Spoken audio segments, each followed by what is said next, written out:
Bonjour, aujourd'hui je vais vous présenter mon nouveau livre intitulé Entre puissance et dépouillement, Prier l'Évangile de Marc. Dans ce livre, j'explore 13 passages de l'Évangile de Marc qui sont lus à l'occasion des messes du dimanche et j'approche ces textes-là par la voie de la Lectio Divina, ce qui permet vraiment de creuser chacun des textes. Et ce qui se dégage au fur et à mesure de l'exploration, c'est que vraiment Jésus, c'est quelqu'un qui a opté pour être humble, un humble serviteur. Et il était aux prises avec des gens qui constamment cherchaient auprès de lui de la gloire, de la puissance, qui voulaient trouver auprès de lui un soulagement instantané à toutes leurs souffrances, leurs maladies, alors que lui essayait plutôt d'annoncer le règne de Dieu qui allait venir.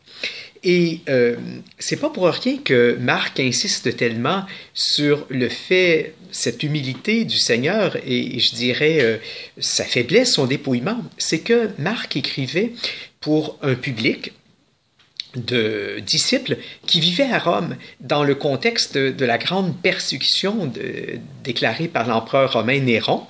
Et évidemment, ces gens-là qui souffraient se demandaient, mais si c'est vrai que le Seigneur est ressuscité, si c'est vrai qu'il a vaincu le mal, comment ça se fait qu'on souffre autant? Et Marc essaie de leur faire comprendre que ce que Jésus a enseigné, c'est que le bonheur complet, c'est pas en cette vie-ci, mais c'est dans le royaume de Dieu, lorsqu'il sera pleinement réalisé à la fin des temps. Et il les invite, dans cette situation de persécution, de souffrance dans laquelle ils vivent, il les invite à demeurer dans l'espérance. Et il leur montre comment le Seigneur les accompagne, les soutient, mais qu'ils doivent eux aussi faire l'expérience, comme leur maître, de passer par la croix, de passer par le dépouillement pour arriver à un bonheur complet dans la vie éternelle. C'est assez intéressant de lire ça dans le contexte actuel qui est celui de la pandémie que nous vivons, où nous aussi nous sommes confrontés à toute une série de dépouillements qui pourraient nous questionner. Et dans ce cadre-là, l'Évangile de Marc, tel que je l'approche dans le livre, nous aide à prendre conscience que le Seigneur nous accompagne, mais que ça ne veut pas dire pour autant que ça enlève toutes les souffrances.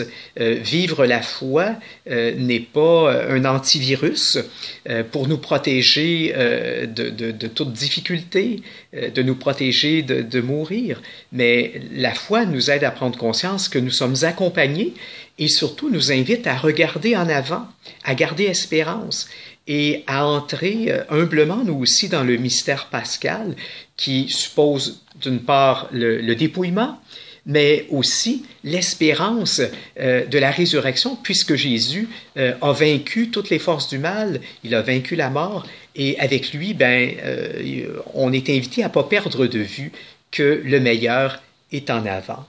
Alors, je vous invite à lire ce livre qui certainement peut être éclairant pour vous, non seulement pour cette situation de pandémie, mais aussi pour toute situation. Merci beaucoup.